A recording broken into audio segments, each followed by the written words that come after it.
tous déçus.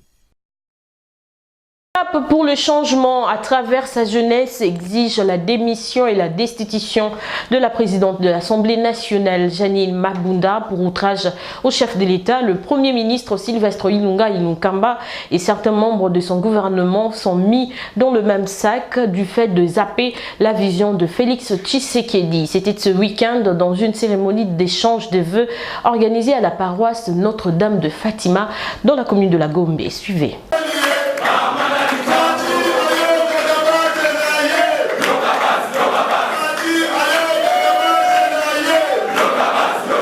Il était question en soi d'un échange de vœux de Nouvel An 2020 entre les membres et cadres des deux partis du CACH, à savoir l'UNC et l'UDPS. Cette occasion a été mise à profit par la jeunesse de cette coalition pour fustiger les propos de Janine Mabunda relatifs au discours du chef de l'État à Londres. Raison pour laquelle, dès la prochaine session parlementaire, envisage-t-on de faire une pétition dans ce sens. Par conséquent, Madame Mabunda ne devait que se contenter des attributions en observant les devoirs de réserve et non de s'en prendre au chef de l'État. C'est pourquoi la jeunesse de la coalition CACH exige une illico. 1.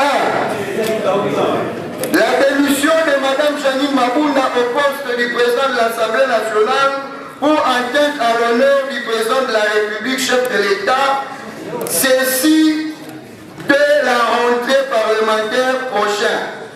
Au-delà de la demande de la destitution de Janine Mabunda, ces jeunes du CACH étendent leurs exigences sur le Premier ministre et certains de ses ministres du gouvernement. 2.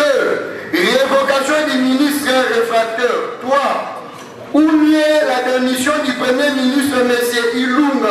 Ilunkamba Sylvestre pour son laxisme et sa complicité face au ministre qui devient l'autorité du chef de l'État en bloquant l'exécution de ces ordonnances. Député et membre du CACH, Bertin Mobondi ne peut qu'être de cet avis.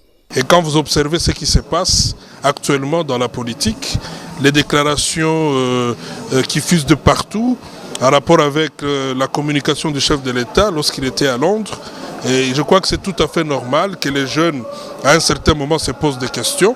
Et nous sommes venus pour écouter un peu et je pense qu'ils ont été clairs pour dire que c'était inacceptable que la présidente de l'Assemblée nationale puisse répondre à la communication du chef. Comme annoncé dans le titre, après l'UNIKIN et l'IFACIC, les étudiants de l'Institut supérieur de commerce